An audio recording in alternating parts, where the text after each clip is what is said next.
उत्तर भारत के एक पुराने कस्बे में रहने वाला एक गरीब मुसलमान आदमी था जिसका नाम रहीम था। वो दिन रात मेहनत करता था, लेकिन उसके घर में हमेशा तंगी रहती थी। इसी गरीबी और बेबसी के कारण उसके दिल में एक दिन जल्दी अमीर बनने की ख्वाहिश पैदा हुई। एक रात उसे शहर की पुरानी किताबों की बाजार में एक अजीब सी पुरानी किताब मिली, जिसके पन्ने पीले पड़ चुके थे और उस पर अजीब अजीब निशान बने हुए थे। दुकानदार ने कहा कि यह बहुत पुरानी रूहानी किताब है, लेकिन रहीम ने बिना ज्यादा सोचे उसे खरीद लिया। जब वो घर आया और रात की खामोशी में उस किताब को पढ़ने लगा तो उसमें एक खतरनाक अमल लिखा था, जिससे एक जिन को काबू किया जा सकता था। कई रातों तक डर और उम्मीद के बीच झूलते हुए आखिरकार रहीम ने वही अमल करने का फैसला किया। आधी रात को उसने कमरे की सारी लाइट बंद की, जमीन पर अजीब सा दायरा बनाया, कुछ अजीब लफ्ज पढ़े और अचानक कमरे में तेज हवा चलने लगी। दीवारों पर साए हिलने लगे और कुछ ही पलों में उसके सामने धुएं से बना एक भयानक जिन खड़ा हो गया। जिन की आंखें अंगारों की तरह चमक रही थीं और उसकी आवाज गहरी और डरावनी थी। उसने कहा कि जिसने मुझे बुलाया है अब मैं उसकी सेवा करूंगा, लेकिन याद रखना, अगर तू घमंड करेगा तो तेरी बर्बादी भी मेरे ही हाथों होगी।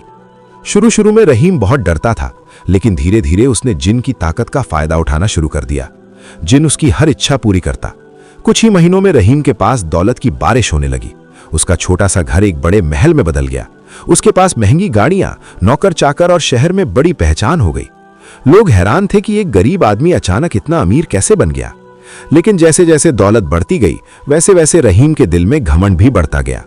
वो अब लोगों को नीचा समझने लगा, गरीबों का मजाक उड़ाता और खुद को सबसे ताकतवर समझने लगा। एक दिन उसने गुस्से में आकर जिन को भी डांट दिया और कहा कि तू तो बस मेरा नौकर है, तेरी औकात ही क्या है। जिन कुछ पल चुप रहा और उसकी आंखों में एक अजीब सी चमक उभरी। उसे वो पुरानी चेतावनी याद आ गई जो उसने पहली रात दी थी। उसी रात जब रहीम अपने आलीशान कमरे में सो रहा था तो अचानक भयानक तूफान उठा। खिड़कियां जोर जोर से बजने लगी और कमरे में वही जिन प्रकट हो गया। उसकी आवाज पहले से कहीं ज्यादा खतरनाक थी। उसने कहा कि तूने दौलत पाकर खुद को खुदा समझ लिया और अब तेरे घमंड की सजा का वक्त आ गया है।